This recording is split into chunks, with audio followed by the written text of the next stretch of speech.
Hello.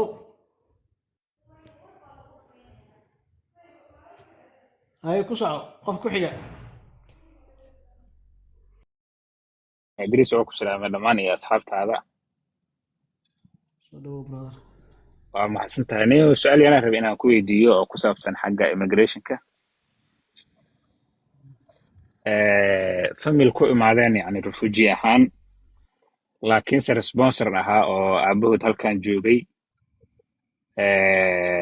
yani processkii refugigii wixii intuu socday, yani asaga citizen yani markuu imaadayba oo qaxootihana asal lagu keenay, yani reerkiisii uu usii xareeyey oo asagii kadib citizen uu noqday. ayaga processkii qaxootigii bay waddanka kusoo galeen, ma garatay. markay imaadeen I-94 oo yani hay-addaa keentay, laakiin asagana kulley waa responsible yani uu ka ahaa, ma garatay. marka I-94 waa la siiyey, waxay xareysteen green cardkii hadda holde ka gala, ma garatay. oo yani maxay ahaato holde camal waaye, maadaama waxaa saamaysay sharciga Trump uu soo saaray. marka familka waxaa ku jira ilmo yar oo 18 ka yar. ilmaha 18 ka yar ah citizen ma loo qaadi karaa marka ayagoon green cardkii ula haysan, maadaama aabahood uu citizen yahay? Ha, citizen waxaa lagu qaataa in labada waalid mid ka mid uu citizen yahay baa lagu qaataa carruurta. Sidaa rabto u Okay, dhig ama waddanka ha joogo ama bannaanka ha joogo ama gudaha ha joogo. Labada waalid midkood hadduu citizen yahay ilmaha wuu u qaadi karaa. maya ilmaha inta kuma dhalan, yani asagoo sharci lena ma aysan dhalan, ma garatay. citizen ma Doesn't ahayn. matter. Yuusan ku dhalan hadduu rabo. Ha, yuusan ku dhalan. Fiiri. Tusaalaan ku siinayaa. Ay, Nin baa hadda ka soo tegay Maraykanka oo citizen ah. Afrika u imaaday gobol buu ku dhalan. Hooyadiisna Maraykan ma aha. laakiin ilmaha automatically waa citizen weeyaan. Wuxuu u qaadayaa warqaddii u qaadayaa, maya baasaboorka u qaadayaa. waa ogahay middaa, yani waxaa waaya qofka markuu adigoo citizen ahayn ilma hadday ku dhashaan, ilmaha citizenka So ay ka hadda waalidku horreeyeen. citizen ma noqon. ha Hadda soo waalidku citizen ma noqon. ha Waalidku hadduu citizen noqdo, ilmihiisana citizen ay noqonayaan. okay, ilmaha markuu u xaray karaa green card, yani inuu sugo ma baaha, soo maahan?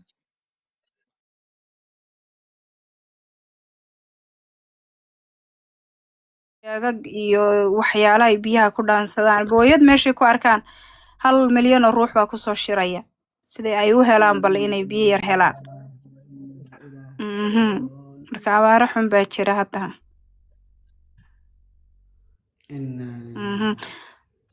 marka waxaan waxba ahayn baa walaale dad badani ku dhaqmayaan oo ku badbaadayaan, ma garata. waxaan waxba ahayn oo nashaah siisan. Subxaanallah. Dad badan ku badbaadayaan ka waran. Wow.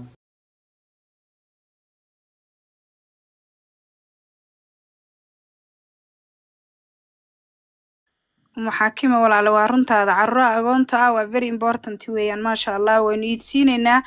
ha loo guro lacag insha allah. horta idrisow, rabadaantan intaynu ku jirno aynu ku dadaalo balseynu 20 qofna allaha ka dhigay aynu iidsiino agoomaha. Sax. waa sameynaynaa arrinkaas. qof alla qofkii raba inuu ka qayb qaato fadlan ha ila soo xiriiro. waxaan sameynaynaa guddi aan asaaseynaa. ramadaankan ka gaarsiinaynaa wax alla waxaan awoodno. waxaan kaloo sameynaynaa insha allah ramadaanka marka laga baxana inaan ceelashaas fokus gareyno oo xooga saarno oon wadno un bes haddii waan wadaynaa weligeen ha insha allah. khayrkaas wuu kuu soconayaa, ma fahanti. adduunyada waxba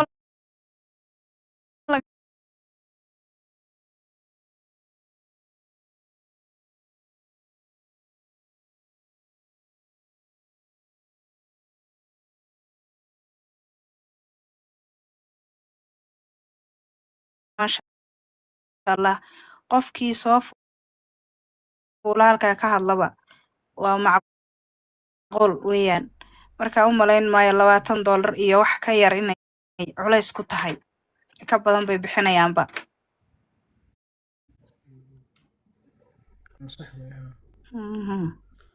arrintaas waan raadinayaa guddi aan raadinaynaa dad waddanka jooga aan raadinaynaa aamina hawshiisaan u qaban lahayn aan qorsheeda gelaynaa den waan bilaabaynaa waan aruurinaynaa waa arrin aad nagu baraarujisay wallahi khayr allah ku siiyo waa subxaan allah ceelka waa intaas 3,000 4,000 5,000 ayaa la bal leeyahay ka waran oo dadan ay ka baahan yihiin caruuro yar oo masaakiin oo hooyo ilmo xambaarsan aynu biyo cabaynin hooyo uur leh biyo cabaynin ka waran baaswar maxaan ka dhignaa war laba ceel xitaa hadday noqono wax badan baynu qabana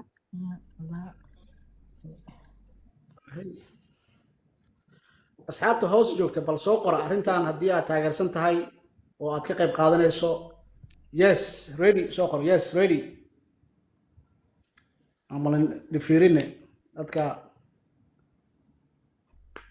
waa dad khayr jecel wey maasha allah kow yang wuxuu dhahay ready siman ready maasha allah maasha waan allah tirinaynaa bal yaa diyaara arrinta asma sidoo kale fartuush sidoo kale in cabdullaahi sidoo kale maymuun yaasmiin waa taageersannahay maasha allah tabaarak raxma ilaahay idin barakeeyo wanaagsan salma sidoo kale riri cabdi maasha allah that's good gacmo wada jir bay wax ku gooyaan maasha allah tabaarak raxmaan laki xakiima maasha allah Umayoy.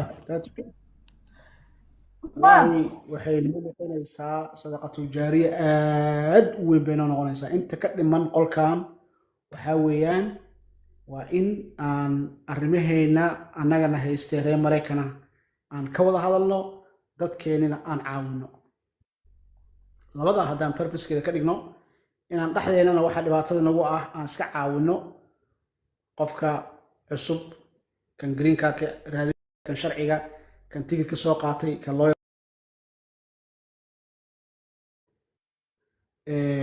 bishina aan sano wax iska aruurino walaalahayn xaggana aan caawino wallahi ilaah nagu barakeenayo that's it waaba intaaba walaale hadda dad badanoo waxaa jiray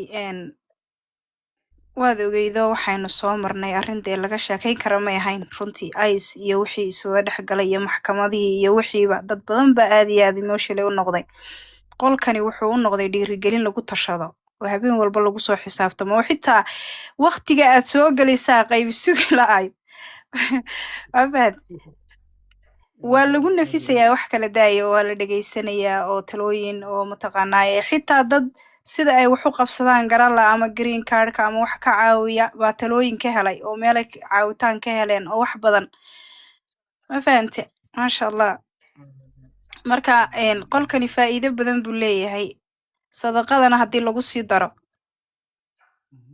waxaan u malaynayaa meel fog buu gaadhayaa haa midda kalena waxyaalaha cajiibka waxaa ka mid ah kasoo qaad waxaa la aruuriyey $5,000 la aruuriyey adiga waxaa kaa baxday $25 waa $25 oo markaa adiga dhimato weligaa kuu soconayso sadaqatul jaariya ku ah ceelkaas waxaa laga yaabaa 5,000 in 2 ceel iyo 1 ceel wax lagu sameeyey laakiin 25 iyo 30 adiga aad ku darsatay intuu ceelkaa taagan yahay waa kuu socotaa waa dawaa weliga cimrigaaga inta ka dhiman marka waxyaalaha walaale lagu baraarugsanayn waa waxyaalahaasoo meedhan mideeda kale inagu meel walba oo baahi ka jirto oo everywhere Soomaaliya ah waa sidaas waa in laga dardargeliyo laakiin waa inaad dad mas'uula oo aad iyo aad maaragtay aynu u samayno ilaa wixii lama joogo wadankii adigu ma joogtid moogti waana la helayaa haa waxaan xasuustaa aniga qolkani saameyn badan buu igu leeyahay dirisowo waxaa ka mid ah hadda gabadh baa barnaamijkeen nagala qayb gashay habeenada ka mid ah anigu hoos baan fadhiyey marka malaha nin baa ka xidhnaa gabadha ma garanayo lacag badan baa la yidhi baan u malaynayaa walaalow si toosa uma xasuusto marka gabadhii iyadu lacag iyo hallay caawiyo waxba toona kamay hadlin maasha allah waxay ka hadashay un talo unbay noo soo raadsato barnaamijkii iyo abdheedyadii iyo wixii unbaa dee laga warramayay moogta markay gabadhaasi ka degtay baa waxaan u malaynayaa dad kor saaran iyo kuwo hoos fadhiyey oo commentiga hoos baan ka akhrinayay waxay soo wada qoreen please idirisow gabadhaasi hadday caawitaan u baahan tahay si bareefada u weydii waxaan ka hadlayaa macnaha saamaynta qof damiir lagu dareemi karaayo dee Soomaalidu si iskugu naxariisanayso oo haddana garashadoodu ay meel fog u gaarsiisan tahay oo ay u dareemayaan dee qofkaa la midka ah maanta mataqaana marxaladdu ku jiro. marka runtii sadaqadana maxaad u malaynaysaa? sadaqadana way la baxayaan, way ugu horeynayaan dadkeenu wadadaad u garasho badan. waxaa mideeda kale barnaamijkan iyo qolkan ku xiran gabdho yaryar oo firfircoon oo dhalinyaro ah oo halkan aan ka arkay oo aad iyo aad maaragtay waxqabadkoodii iyo ra'yiyadoodu ay u fiican yihiin oo weliba jecelnay dadkooda caawiyaan. runtii ilaahay ha barakeeyo. marka mar walba waxaan idin leeyahay haddaad qof dhalinyaraa tahay iyo haddaad qof hooyaa ama aabbaaba tahay, no matter waxaa tahayba way fiican tahay inaad mar kasto ay maaragtay wixii aad la bixi karayso ra'yi ahaan iyo maskax ahaanba inaad qabsato oo walaalo waxaad ku dhaanto aadan la xastin. haddii aad ra'yi hayso, haddii aad wax bixin karayso, taas waxaa kuugu siyaadaya adiga noloshaada aakhire iyo adduunba. ilaahay wuu ku wanaajinayaa ood mar kasta noqoto ruux qalbiga aanan xaasinimo uga jirin oo mar kasta maaragtay walaalkiisa kala dareemi kara oo weliba garan karaya inuu maaragtay wax ku siyaadin karaya ama uu la qaybsan karaya xanuunka uu maanta dareemayo. marka mar walba ha la is caawiyo walaaladayo. ilaahay khayr idin siiya. aad صح وي إن شاء الله برنامج كسوا أبلغنا إن شاء الله. حلقة يا waxaa yaray adiga mataqaana oo agtaada waxba ka ahayn in qofkan ay noloshiisa oo dhan mataqaana ay wax weyn ay u tahay. marka soo dhawaada asxaabta kale xunaysa. Assalaamu alaykum. رمضان مبارك. sidoo kale Ramadaan mubaarak. oo la isku wada waafaqay ma aha, waa sharci isaga markuu xilka ka dega xataa expire